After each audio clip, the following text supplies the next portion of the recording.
El día de hoy, hermanos, yo quisiera compartirles acerca del tema que se leyó basado en el texto de 2 de Samuel, capítulo 6. Hermanos, hay realidades en las vidas de los cristianos que a veces se contraponen y que uno tiene que aprender a vivir como con esa tensión. Y en este sentido, hermanos, dos aspectos que a veces se contraponen en nuestras vidas es el aspecto de la reverencia y el gozo en la presencia de Dios. Y así es que se llama el sermón, el tema del sermón, reverencia y gozo en la presencia de Dios. Y hermano, este tema es muy importante para nosotros como individuos y a la vez como iglesia, ya que en la escritura, todo lo relativo a la forma en que nos relacionamos con Dios, habla de cuál es el concepto que tenemos de Él. Repito, la Biblia enseña que la forma en que nos relacionamos con Dios habla de lo que pensamos acerca de Él. Y Dios mismo, hermanos, lo vemos en la Escritura, se muestra celoso de su propia gloria, por lo que se nos exhorta a conocerle y a relacionarnos con Él de la manera que Él mismo ha establecido en su palabra, no de acuerdo a mis ideas, a mis pensamientos o a mis sentimientos. Y hermanos, nosotros podemos, en ese sentido, pensar que estamos adorando a Dios adecuadamente, porque, ay, pero que tú no lo sentiste hoy. No, pero esa no es la prueba de nada. Es si fuimos fieles a la palabra de Dios. Y yo quiero, hermano, basado en este texto que nuestro hermano Dionis nos leyó, establecer esta idea central en el capítulo de 2 Samuel 6 de la siguiente manera. Más o menos se puede construir así la idea central. El traslado y uso del arca de Dios, donde estaba su presencia hacia Jerusalén, debía ser hecho en una actitud de adoración reverente y gozosa para poder recibir a través de la misma la bendición de Dios. Repito, el traslado y el uso del arca de Dios, donde estaba su presencia, hacia Jerusalén debía de ser hecho en una actitud de adoración reverente y gozosa para poder recibir a través de la misma la bendición de Dios. Y mi propósito es que veamos este capítulo bajo 4 encabezados. En primer lugar, la irreverencia en la presencia de Dios trae castigo. En segundo lugar, la reverencia en la presencia de Dios trae bendición. En tercer lugar, que se parece al segundo punto, el gozo reverente en la presencia de Dios trae bendición. Y en cuarto y último lugar, que se parece al primero, el menosprecio por el gozo de la presencia de Dios trae castigo. Es como algunos ven la de matemáticas, o sea, A, B, B, A. ¿Algunos no entienden eso, ese concepto? Qué bueno, porque yo decía, un quiasmo. Excelente. De modo que veamos en primer lugar, la irreverencia en la presencia de Dios trae castigo. Dice los versículos 1 y 2 en su primera parte. Volvió David a reunir a todos los hombres escogidos de Israel, 30,000. Y David se levantó y fue con todo el pueblo que estaba con él a Balá de Judá para hacer subir desde allí el arca de Dios. Hermanos, el arca de Dios era un objeto de muchísima importancia en Israel. En el Antiguo Testamento, diferente de hoy, la presencia de Dios se manifestaba de una manera peculiar en ciertos objetos y en ciertos contextos y lugares, de una forma extraordinaria. Pero de todos esos objetos y contextos donde se manifestaba la presencia de Dios, quizás la más importante de todas era la del arca de Dios, el arca del pacto, el arca del testimonio. Como bien señala un comentarista, el arca era el objeto más estrechamente asociado con el Dios de Israel. El arca contenía el pacto escrito entre Israel y el Señor. Estaban los 10 mandamientos, también había la vara de Aarón, creo que había algo del maná. Pero el arca era un lugar de revelación divina. Era para el israelita, de hecho, el trono de Dios. O sea, cuando usted piensa en el trono donde se gobierna, ¿qué pensaba el israelita en esa época? ¿Qué pensaba? En el arca, en esa arca. Por eso cuando se menciona el arca de Dios, el autor agrega, al final del versículo 2, dice, para llevar allí el arca de Dios, el cual es llamada por el nombre el nombre del Señor. O sea, ver el arca era como ver al Señor. No era que el arca era literalmente el Señor, pero ver el arca era como ver el Señor, porque Dios se manifestaba ahí como no lo hacía en ningún otro lugar en el mundo. Y es tanto así, hermanos, que dice en Números capítulo 10, versículo 35, o sea, cuando Israel estaba en el desierto, Israel se paraba en un sitio y Dios decía, ok, pueden andar. ¿Y qué iba delante del pueblo? ¿Qué llevaban del pueblo? El arca. Y cuando se detenían, entonces detenían el arca. Entonces cuando el arca había que moverla para el pueblo moverse, dice el texto en Números 10:35, que sucedía que cuando el arca se ponía en marcha, Moisés decía, levántate, oh Señor, y sean dispersados tus enemigos, y huyan de tu presencia los que te aborrecen. O sea, al arca le decían, levántate, Señor. Y cuando el arca descansaba, Moisés decía, vuelve, oh Señor, a los millares de Israel. Entonces, era importante, ¿verdad?, el tema del arca. Cuando llegaron al Jordán, hermanos, ¿qué hizo el pueblo? Llevó primero el arca al río Jordán. ¿Y qué pasó? Que el río se abrió en dos. O sea que el único momento en la historia donde se abrió el mar, el río, las aguas, no fue solamente cuando Moisés, sino también con Josué. Cuando entraron con el arca, el río se abrió en dos para que el ejército de Israel pudiera pasar. Y por eso el arca misma era usada también cuando habían algunas guerras. Era llevada el arca como símbolo de aquí está el Señor con nosotros en medio de esta batalla. Pero hubo un momento dado, hermanos, en que la ira de Dios estaba contra Israel, y en medio de una guerra de los filisteos, ellos pensaron que el arca era como un amuleto de la buena suerte. Pero no, hermanos, el arca era el arca porque Dios se manifestaba, pero a Dios cuando le diera la gana podía dejar de manifestarse. Y en un momento dado, en esa guerra, que estaban atemorizados los israelitas, ¿qué hicieron? Vamos a traer el arca. Y trajeron el arca. Y como quiera, hermano, los filisteos acabaron con los judíos, con los israelitas. Creo que unos 30,000 hombres murieron. Y dice la Biblia que tomaron el arca y se la llevaron los filisteos. Pero nada más duró 7 meses con ellos. ¿Por qué, hermano? Porque eso trajo gran mortandad entre los filisteos, enfermedades. Y al final dijeron, no queremos esto aquí, devuelvan eso para allá. Y de una manera milagrosa, el arca vuelve otra vez a Israel. Y cuando llegó a Israel, a una ciudad, ¿qué hicieron los israelitas de esa ciudad? Que también metieron la pata. Comenzaron a ver, déjame ver qué es lo que hay ahí adentro. ¿Quién vio la película de Indiana Jones? La primera, ya después de ahí, la primera, la que es del arca. ¿Y qué pasó? Que comenzaron a querer ver lo que había ahí y hubo una mortandad tremenda en el pueblo.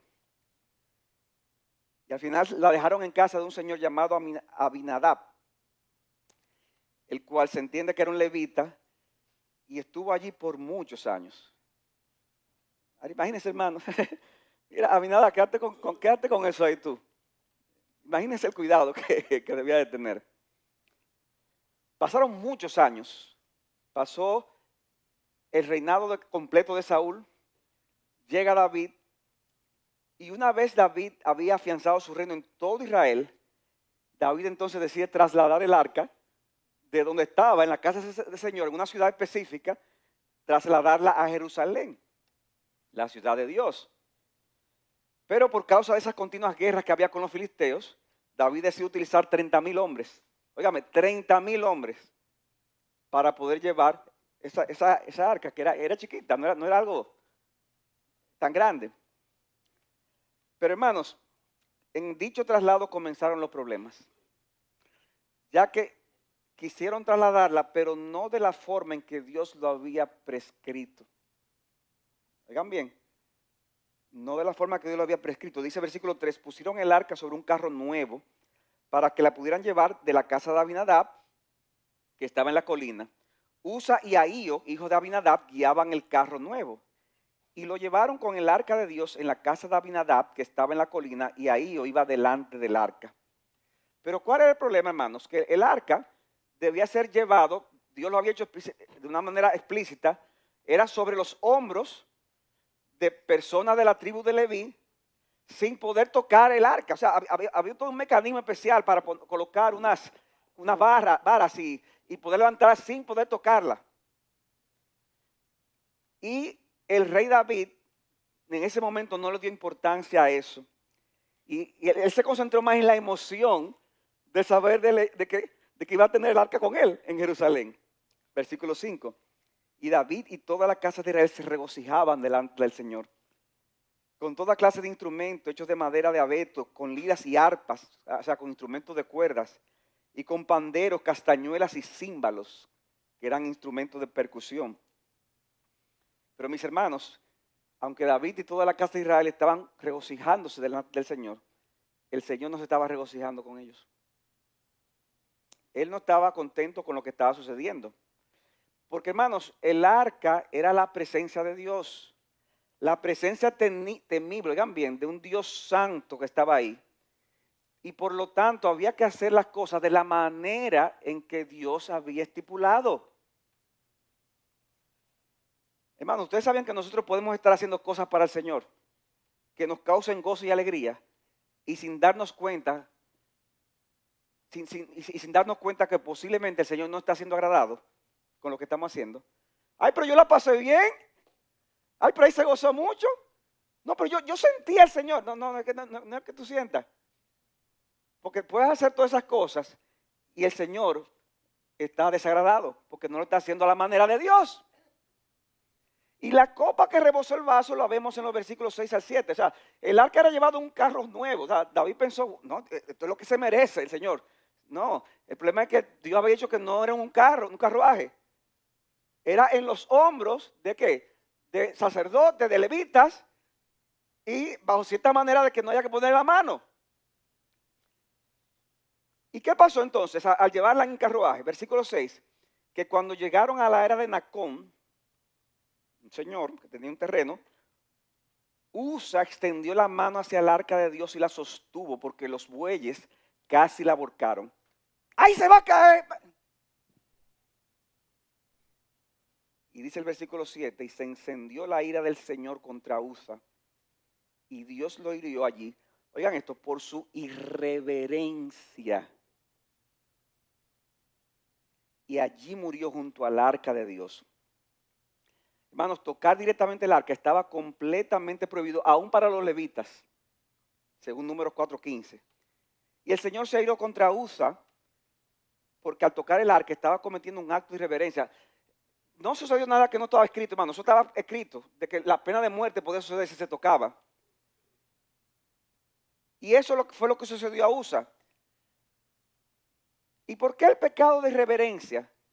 Porque, hermanos, lo que sucedió ahí fue que manos pecadoras tuvieron contacto con un Dios que es santo sobre todas las cosas.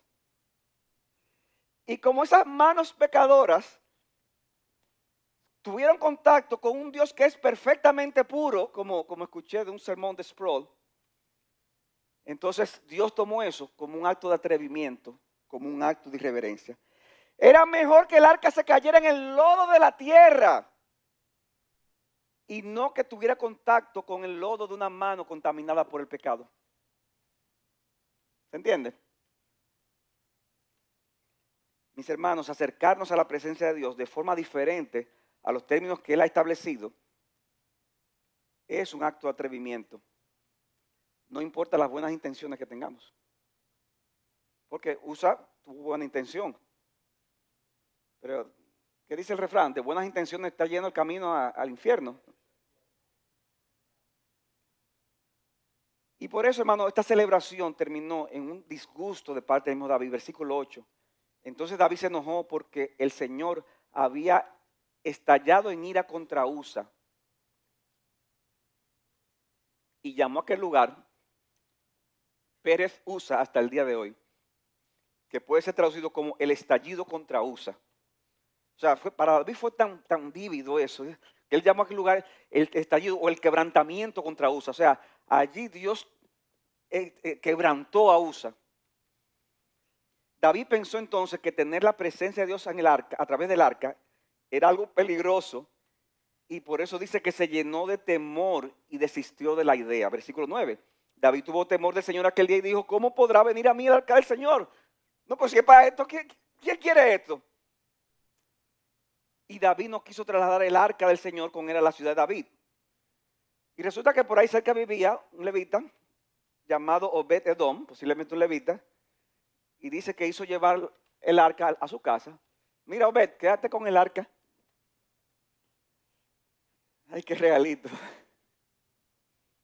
Qué regalito, hermanos. ¿Cómo te se hubiera sentido si usted le dice, mira, esa fue el arca que mató a no sé cuántos filisteos? Esa fue el arca que mató a no sé cuántos israelitas. Y esa fue la que acabó que fulminó a USA. Acaba ahí, entonces va a estar en tu casa. ¿Dónde le habrá puesto esa arca? ¿Usted se imagina? Si esa casa había niños. Mira, muchacho, ni se te ocurra. Yo creo que hay como que dar pelas preventivas. Porque mire, está con eso ahí, hermano. Eso es un terror. Piénselo. Un terror. Es como una bomba me pusieron ahí para que la cuide.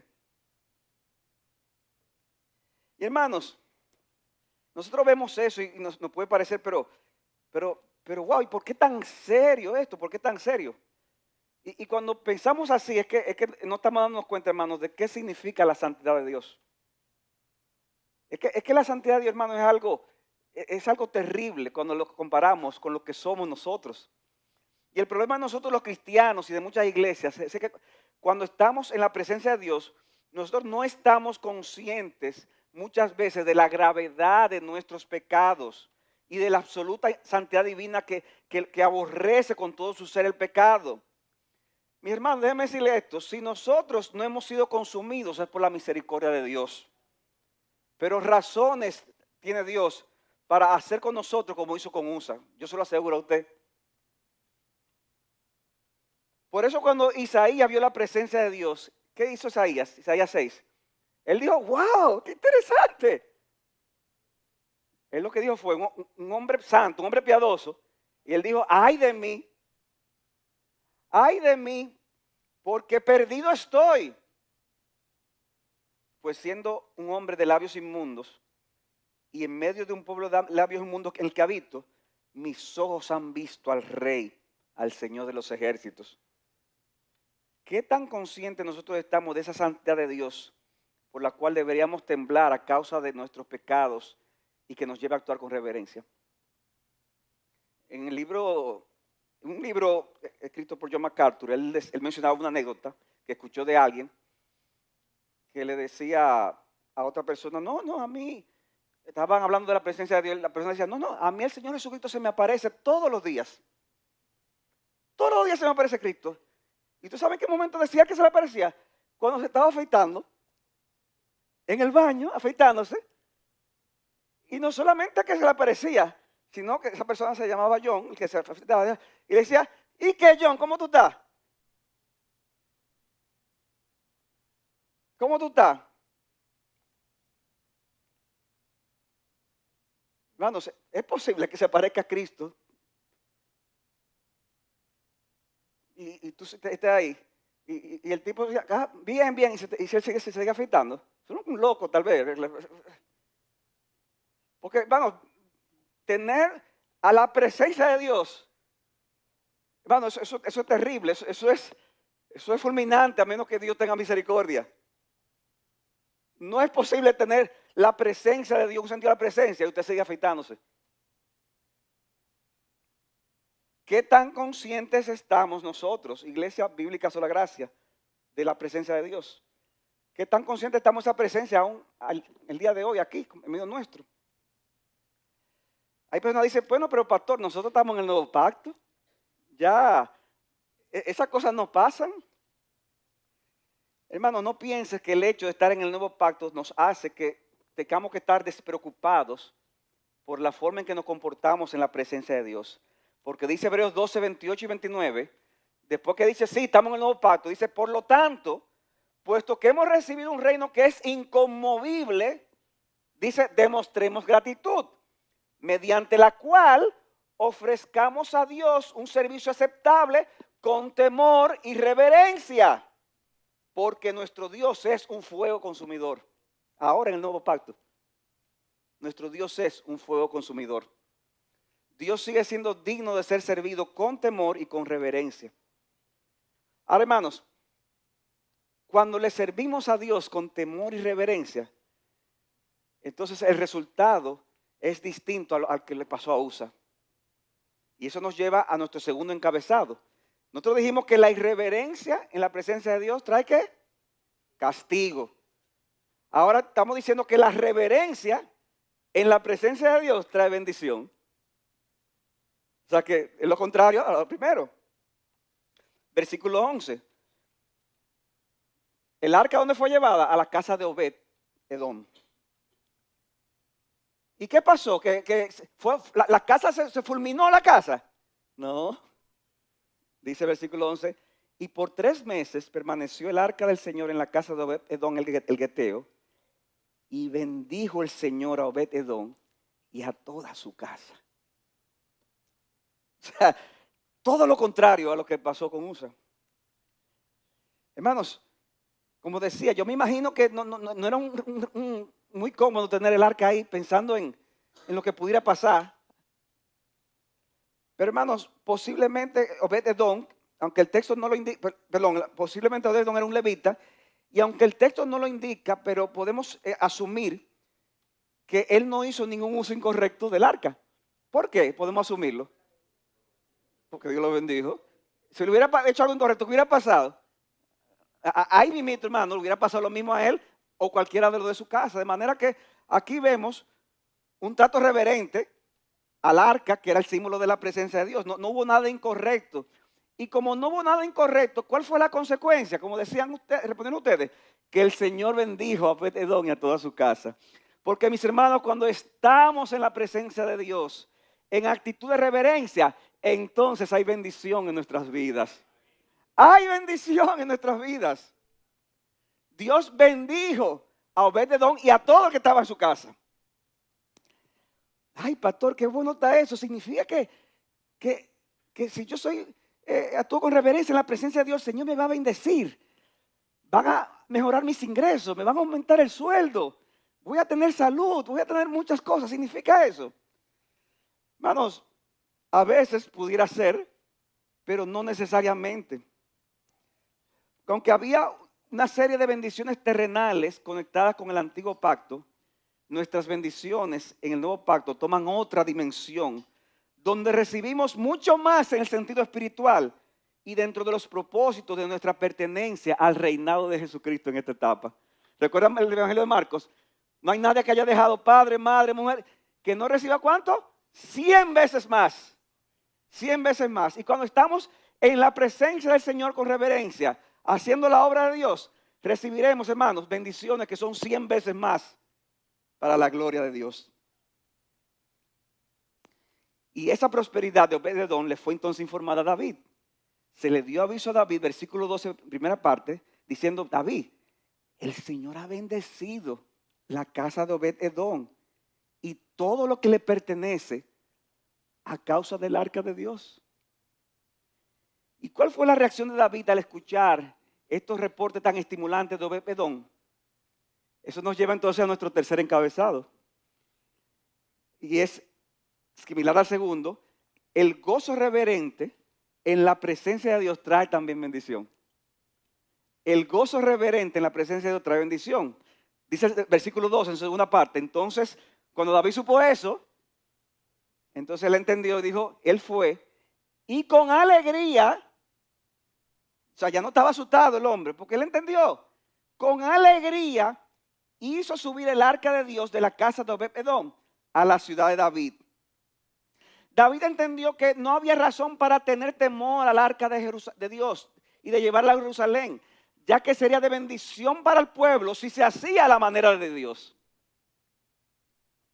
Dice en el pasaje paralelo, 1 de Crónicas 15:2, que David dijo, nadie debe llevar el arca sino los levitas. Y le dice, versículo 13, puesto que ustedes no la llevaron la primera vez, el Señor nuestro Dios estalló en ira contra nosotros, ya que no le buscamos conforme a la ordenanza. ¿Y qué sucedió? Versículo 15, y los levitas llevaron el arca de Dios sobre sus hombros. Ya no era en carro nuevo, Óigame, no importa que haya sido un Rolls Royce. Rolls Royce, ¿qué se dice? No era la manera de Dios. La manera de Dios era sobre los hombros de los levitas, a través de una barra y sin ponerle la mano. Y los hijos de Levita llevaron el arca sobre sus hombros con las barras puestas, como Moisés había ordenado, conforme a la palabra de Dios.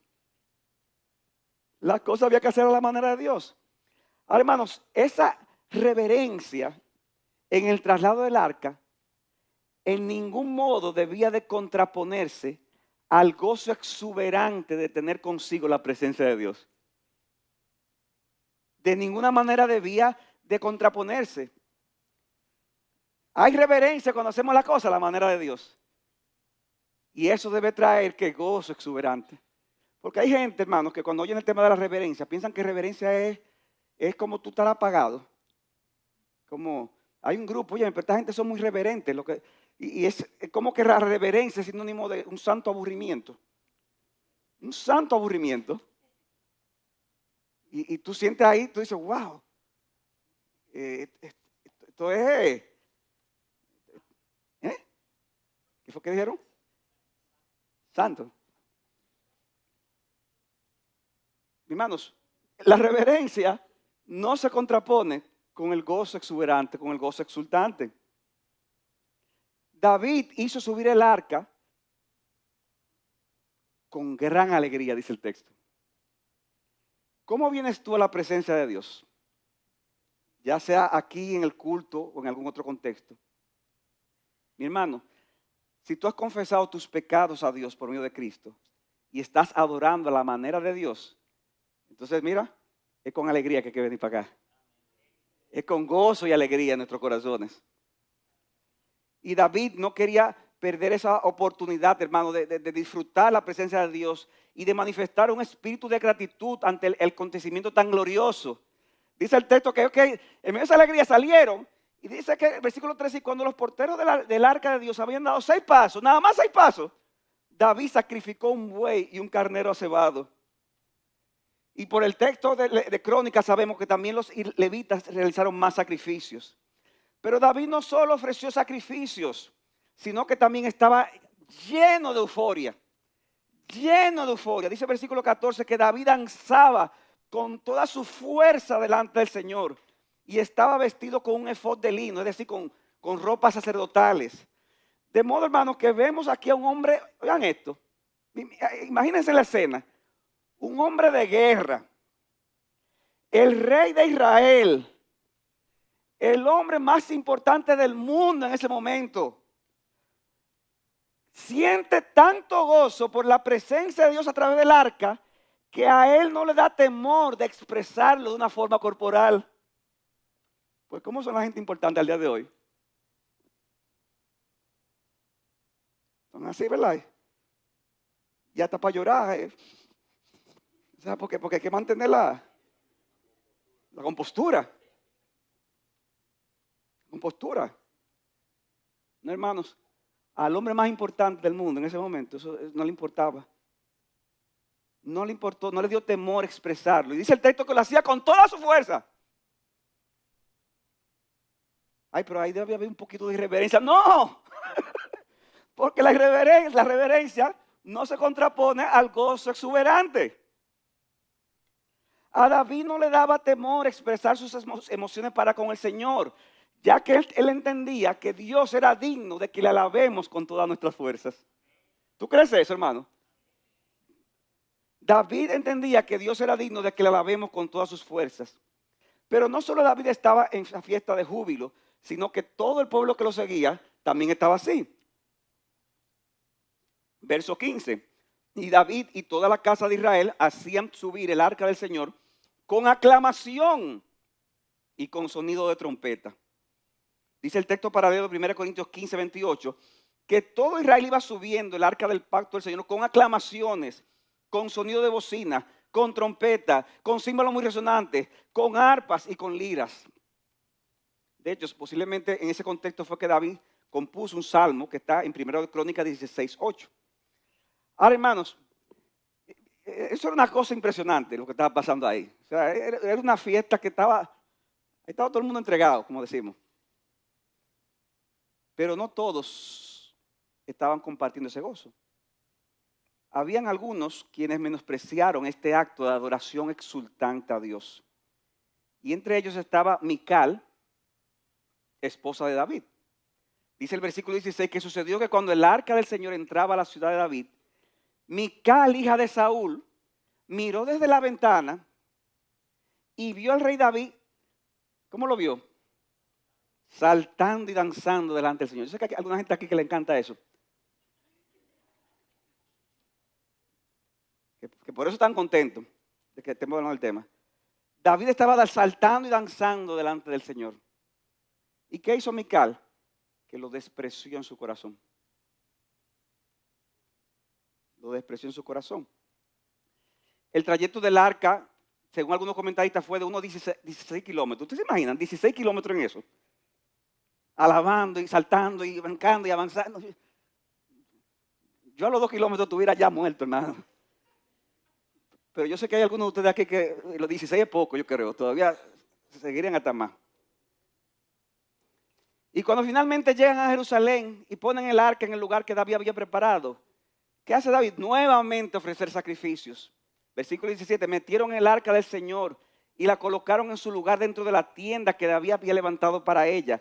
Y David ofreció holocausto y ofrenda de paz delante del Señor, ofrenda de gratitud. Y hermanos, así como la reverencia ante la presencia de Dios trae bendición, como hemos dicho, también la manifestación de júbilo como expresión de adoración a Dios también trae bendición. Dice los versículo 18, que cuando David terminó de ofrecer el holocausto y las ofrendas de paz, ¿qué hizo? Bendijo al pueblo en el nombre del Señor de los ejércitos. O sea, David, como si fuera un sacerdote, eleva una bendición, tal vez una especie de oración a favor del pueblo en su condición de líder espiritual. Pero no solo lo bendijo de una forma oral, sino que él fue más allá para que el pueblo siguiera disfrutando. O sea, ya llegamos. No, pero yo quiero que sigan gozando. Esto no ha parado todavía. Y como un acto simbólico le proveyó de alimento a todos los que estaban ahí. Después, versículo 19, repartió a todo el pueblo, a toda la multitud de Israel, tanto a hombres como a mujeres, una torta de pan, una de dátiles y una de pasas a cada uno. Entonces todo el pueblo se fue, cada uno a su casa. ¿A qué? A seguir gozando, con reverencia, pero a seguir gozando de la presencia de Dios. Y, hermanos, imagínense que la historia terminara aquí. ¿Cómo uno terminaría? Wow, esto es como una historia que va creciendo, como increciendo. Y sube hasta que llega el clima ahí. ¿Y cómo termina? Cada uno a su casa, feliz, contento. ¿Verdad? Como dice, se casaron y fueron felices para siempre. Pero hermanos, la historia no termina ahí, sino que tiene un epílogo que no es tan estimulante. De hecho, es un anticlímax, como le llaman, del cual el escritor ya nos estaba preparando. Y eso nos lleva al cuarto encabezado y el último. El menosprecio por el gozo de la presencia de Dios trae castigo. Primero dijimos, la irreverencia ante la presencia de Dios trae ¿qué? Castigo. Segundo dijimos, la reverencia a la presencia de Dios trae ¿qué? En tercer lugar, el gozo exuberante por la presencia de Dios trae. Ahora estamos diciendo que el desprecio a ese gozo exuberante en la presencia de Dios trae ¿qué? Pero ya, ustedes saben el sermón. Recuerden lo que decía el versículo 16.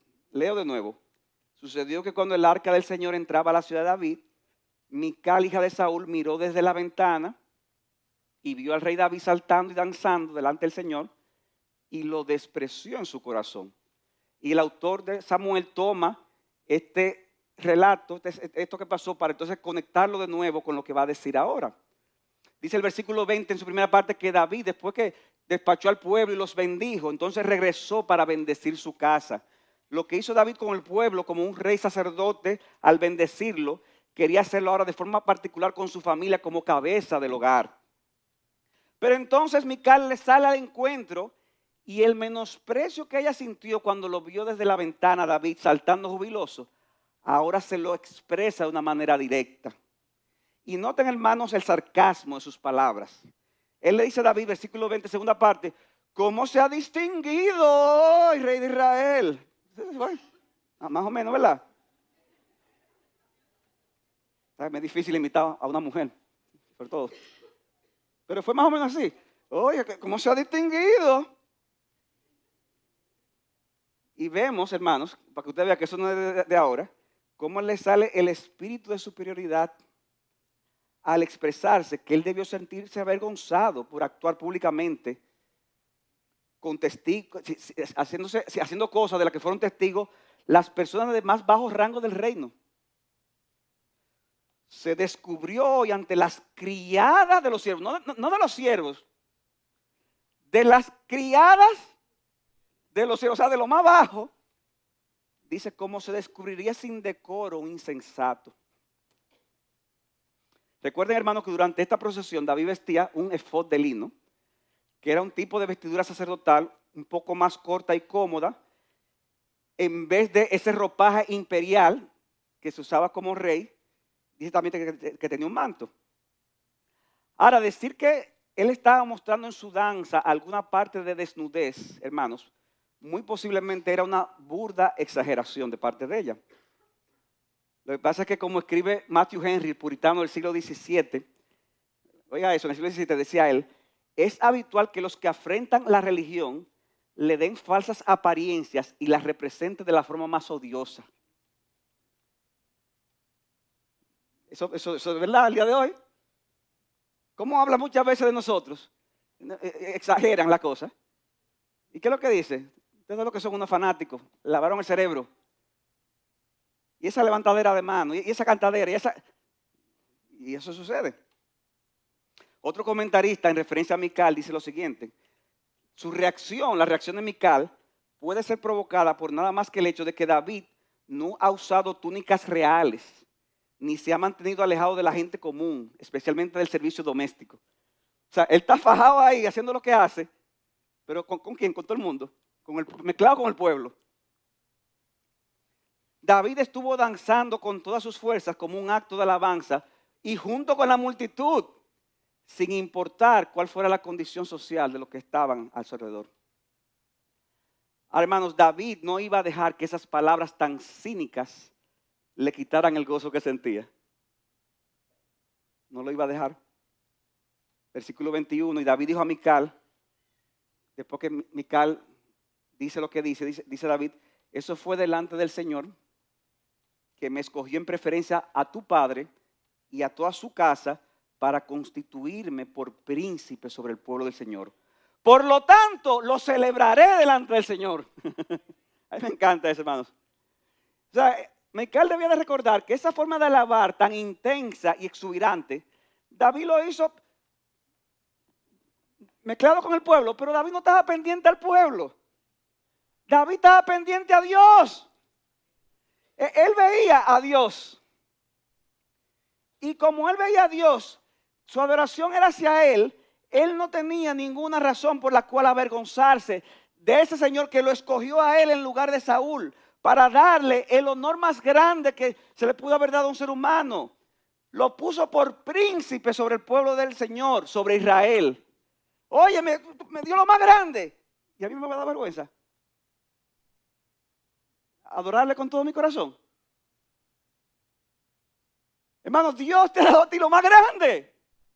Y te ha hecho parte de su pueblo. Y te va a dar vergüenza. Ay, hay que tener cuidado en esa iglesia porque ahí está fulano que si me ve. ¿Cómo?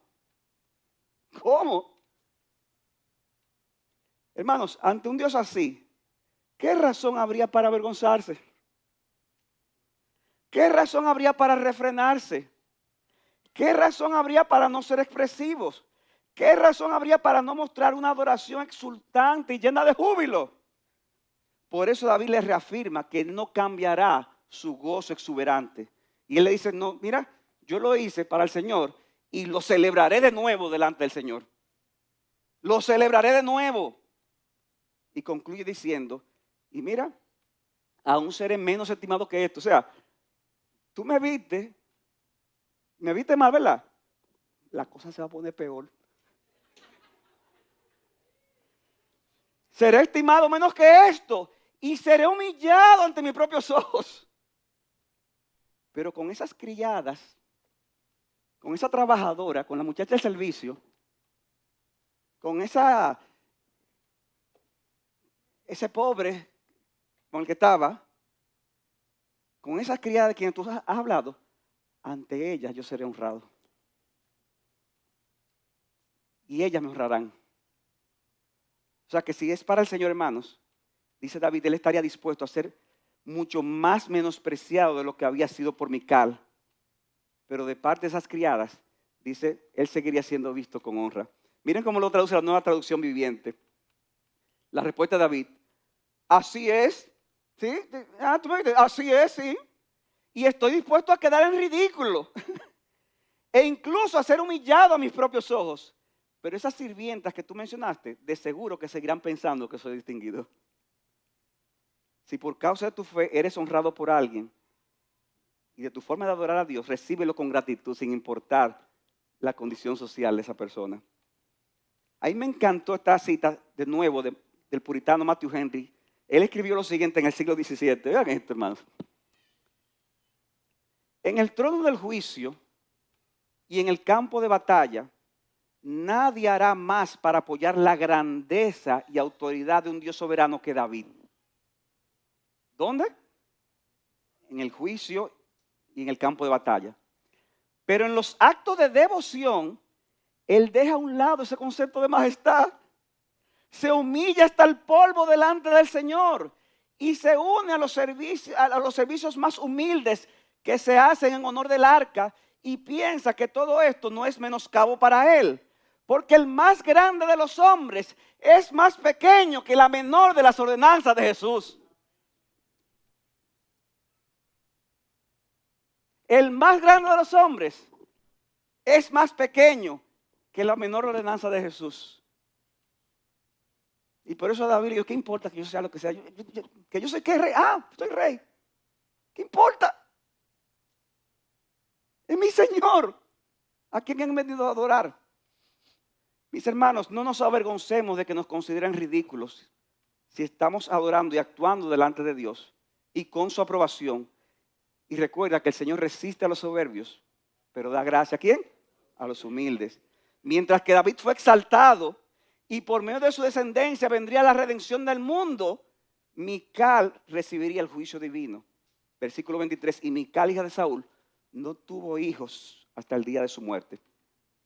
Diferente a nuestro tiempo de ahora, en el contexto de las estipulaciones del antiguo pacto, la esterilidad era visto normalmente como una señal de maldición.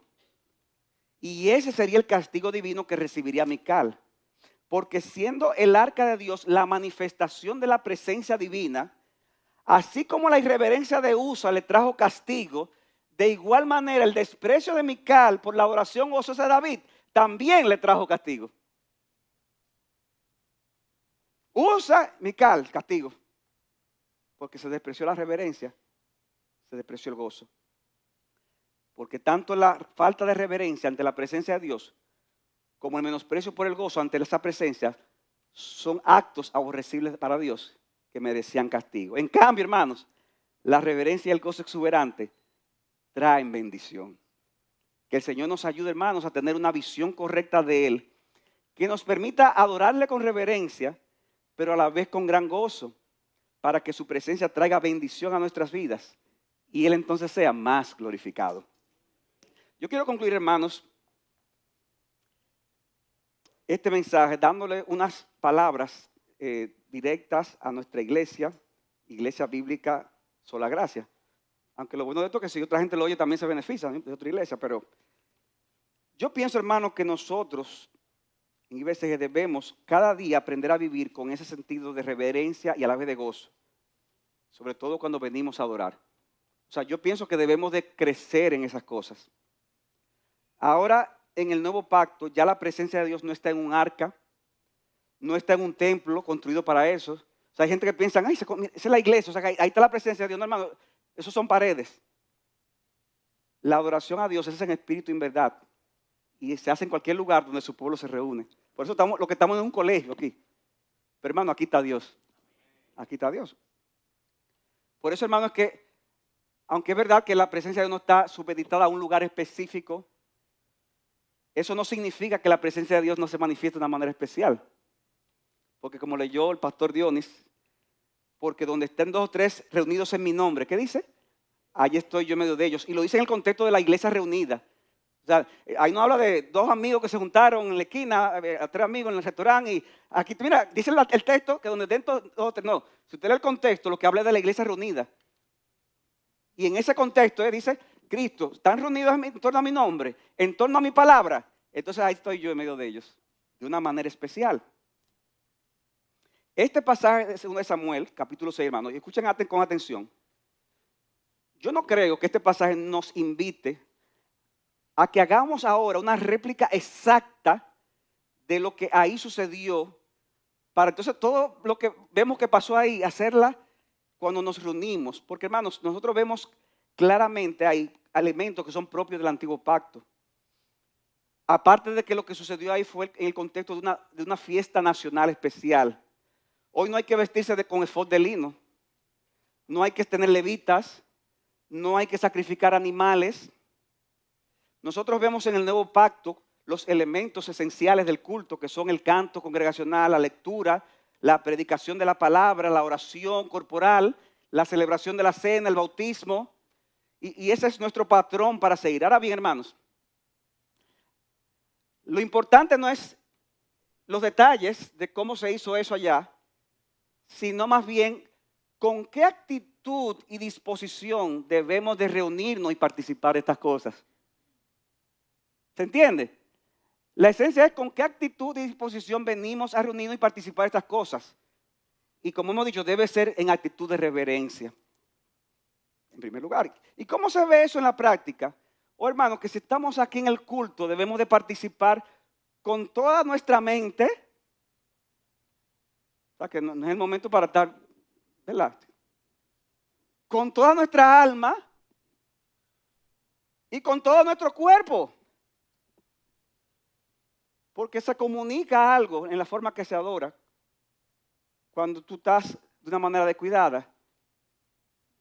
Y tú comienzas a cantar grande gozo, y se nota como que tú no estás en eso, como que ¿cuándo que va a terminar?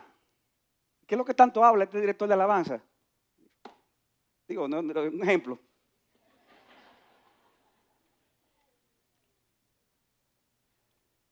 Hay que hacer las cosas, dice 1 Corintios, decentemente y en orden. Y eso es importante. O sea, el júbilo exuberante no es sinónimo de desorden. Oigan esto, aún a los hermanos, hay que evitar, hacer cosas innecesarias que nos quiten la concentración. A veces hay una necesidad, o sea, y si hay una necesidad y una emergencia, bueno, te para y si eso te concentra, es una necesidad. Pero yo lo que estoy diciendo es hay que evitar hacer cosas innecesarias que nos quiten la concentración.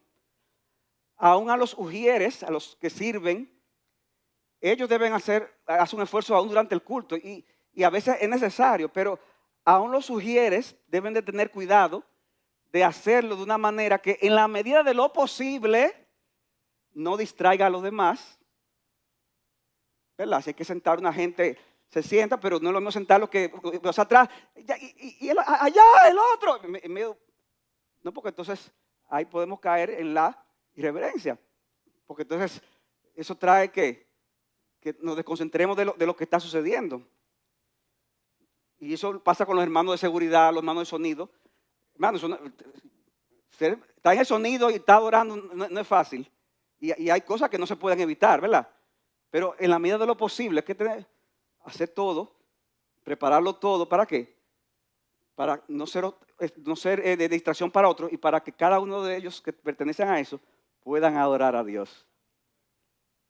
Por cierto, no es un boche que le estoy dando a nadie, es una exhortación. Porque, hermano, al final es recordar que estamos ante un Dios santo. O sea, no es, yo no quiero que veamos esto como algo externo, de una regla. Es que estamos ante un Dios santo que es digno de ser servido con un santo temor. Y tenemos que tener conciencia de eso, hermanos. En el culto hay que estar presente. A veces pasa que la gente comienza a adorar en el segundo culto, en el segundo canto. El primer canto es para que la gente entre. No, hermano. El primer canto es para que tú adores a Dios.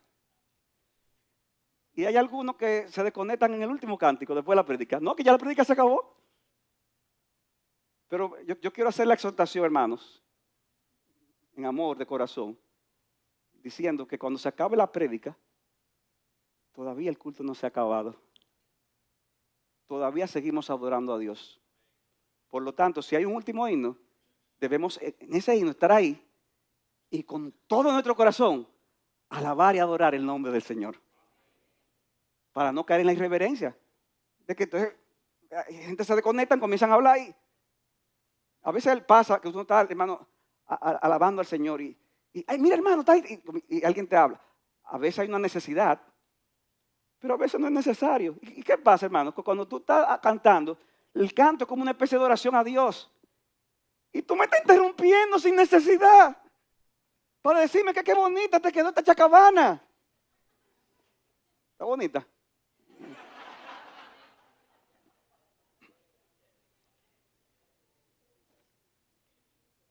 Pero no hay necesidad. Déjame terminar de cantar, déjame terminar de orar. Y miren, yo voy a confesar algo aquí, no se lo digan a nadie, pero mi esposa Glenny a veces me da unos bollantes, porque ella es muy sentimental cuando está orando. Entonces cuando se ponía a llorar, yo le decía, ¿qué te pasa? ¿Te pasa algo? Pero déjame llorar. Déjame llorar. Y yo, está bien ya. Ya no me meto con ella. Bueno, yo soy la cabeza en la casa, pero Glenny es el cuello. Entonces, ¿verdad? Cojan la seña, hombre. Estamos ante un Dios santo que es digno de ser servido con santo temor. Pero hermanos, la conciencia de la presencia de Cristo cuando su pueblo está reunido debe producir un gozo especial. Y eso debe manifestarse en la forma que cantamos, en la forma que oramos y en la forma que oímos la palabra. Y déjenme decirle algo, hermanos, cada quien lo va a manifestar a través de la personalidad con que Dios lo hizo. Y cada quien es distinto aquí. Hay gente que están así y resulta que están gozosos, pero ¿y esa forma? Una vez, ¿verdad? Eso en Inglaterra pasó que estaba, creo que era el mismo John MacArthur predicando y el predicador, estaba oyendo otro predicador que estaba diciendo cosas buenísimas y él miró y los ingleses sentados ahí tranquilitos. Y después se le pasó a él también, se predicó y se sentó de nuevo y tranquilo. Lo único que dijo el que se paró después fue, ahora es el tiempo del té. Después de un super sermón, pero dice que alguien le puso la mano al lado y le hizo así con la pierna. Y él le dice a su amigo, ¿qué me quiso decir con eso? Que el sermón tuyo estuvo buenísimo. Oye, con un golpecito en la piel. Pero hay otros que son más jubilosos, más expresivos. Como la señora aquella que era así y vivía entonces en Escocia, creo que era. Que son tranquilitos también. Entonces mientras el hombre predicaba, el pastor predicaba, la señora era, ¡wow! ¡Gloria a Dios! ¡Amén! Y el pastor decía, no podemos tener una señora así aquí. Y era una señora pobre. Y yo, mire, doña, vamos a hacer un trato. Yo le voy a regalar 2 frazadas. En un país muy frío. Si usted por un año se me calla la boca cuando estoy oyendo el culto. Se queda calladita, no dice nada. Un año. 2 frazadas. Y la señora que era pobre dijo, ay, bueno, está bien, acepto. Ya usted sabe el siguiente domingo. ¡Ah! Las frazadas. Y el otro domingo, loca por las frazadas, calladita. Y así pasaron los domingos, pero hermano, hubo un domingo que la señora no se aguantó. Y estaba oyendo esa palabra, y estaba ahí, y la frazada, pero ¿qué es lo que está diciendo, Gloria? Yo quiero ver. Y no se aguantó, hermano, y se paró y dijo, con frazada o sin frazada, gloria a Dios.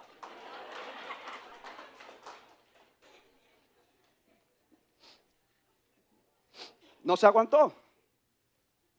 Porque Dios da a cada quien personalidades distintas. Y aunque es cierto que hay maneras de adorar a Dios que son claramente desordenadas e irreverentes, lamentablemente, y ustedes lo han visto, nada más que ver ciertas cosas, ¿verdad?, por la televisión. Hay cosas que son desordenadas e irreverentes, que lo que parece una locura colectiva, como dice Pablo en 1 Corintios 14, 23. Hay formas de manifestar nuestra devoción a Dios que pueden ser diferentes a otros, quizás pueden ser más o menos intensas, y tenemos que tener cuidado de no caer en el pecado de Mical. Una vez cito al puritano Matthew Henry, del siglo XVII, deberíamos tener temor de censurar la devoción de otros, aunque puedan no estar de acuerdo con nuestros sentimientos, porque por lo que sabemos, el corazón puede ser recto en ellos. ¿Y quiénes somos nosotros para despreciar a aquellos a quienes Dios ha aceptado? ¿Cuántas veces hemos sido culpables del pecado de Mical? Mis hermanos, y voy terminando ya, pero déjenme ver un poquito de...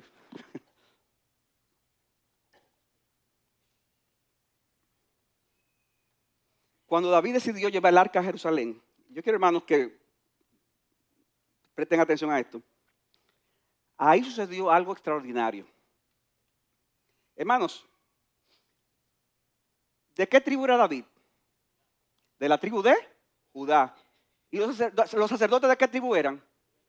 O sea que David era sacerdote. No podía hacerlo, estaba prohibido. En ese sentido. Sin embargo, el texto menciona a David haciendo sacrificios. ¿Y quién era el que tenía que hacer sacrificios? Los sacerdotes. Y vestido con ropas sacerdotales. A pesar de que él no era sacerdote. ¿Y cómo es hecho de que David, sin ser levita, podía hacer algo así? Hermanos, porque David representaba en ese momento a su simiente futura que llegaría a ser rey y sacerdote. David estaba anticipando al Mesías prometido, nuestro Señor Jesucristo. Y así como David participó en una adoración reverente pero exuberante, siendo de estímulo al pueblo que estaba con él, de la misma manera nosotros tenemos ahora la realidad de lo que David representaba. Tenemos a Cristo mismo en medio de su pueblo, cantando con reverencia, pero con gozo exultante. Pero ven acá, usted dijo Cristo, sí, Cristo. Cantando con nosotros con reverencia, pero con gozo exultante. Hermanos, no sintamos vergüenza de manifestar nuestros afectos a aquel que adoramos, porque dice la Biblia que Él tampoco se avergüenza de nosotros. Hebreos capítulo 2, versículos 11 y 12, por lo cual Él no se avergüenza. Cristo no se avergüenza de llamarnos hermanos. No importa tu condición social, no importa tu situación. Él no se avergüenza cuando dice, anunciaré tu nombre. Dice, o sea, Cristo diciendo, anunciaré tu nombre, Dios, entre mis hermanos, en medio de la congregación te cantaré himnos. Y estas cosas que estamos diciendo de forma colectiva debe ser un comportamiento individual de cada creyente. Debemos de vivir cada día nuestras vidas con ese sentido de reverencia ante la presencia de un Dios santo, pero a la vez con ese sentido de gozo por lo que Él ha hecho y sigue haciendo por nosotros. Aún en medio del dolor y de la aflicción, podemos sentir gozo de la presencia de Dios por medio de la obra de Cristo. Y ya para finalizar, quiero decir que lo que le sucedió a Usa es una muestra leve de lo que le sucederá a cada persona en el día del juicio si está fuera de la gracia de Dios. Tendrá un castigo eterno porque, como hemos dicho, el pecador no puede estar en comunión con la presencia de un Dios perfectamente santo. Pero así como fueron sacrificados animales en el traslado del arca, así Jesucristo fue sacrificado. ¿Para qué? Para limpiar todos los pecados de todos aquellos que vengan a Él. Por eso, amigos, ven a los pies de Jesucristo hoy con reverencia, pero también para que participe de ese gozo exuberante que da la presencia del Señor. Una presencia que comienza ahora, pero que seguirá por toda la eternidad. Y por eso, hermano, qué mejor forma de terminar este mensaje alabando a Dios como David, con reverencia y gozo exultante, recordando que Cristo va a estar cantando en medio de nosotros. Que el Señor le bendiga, hermanos.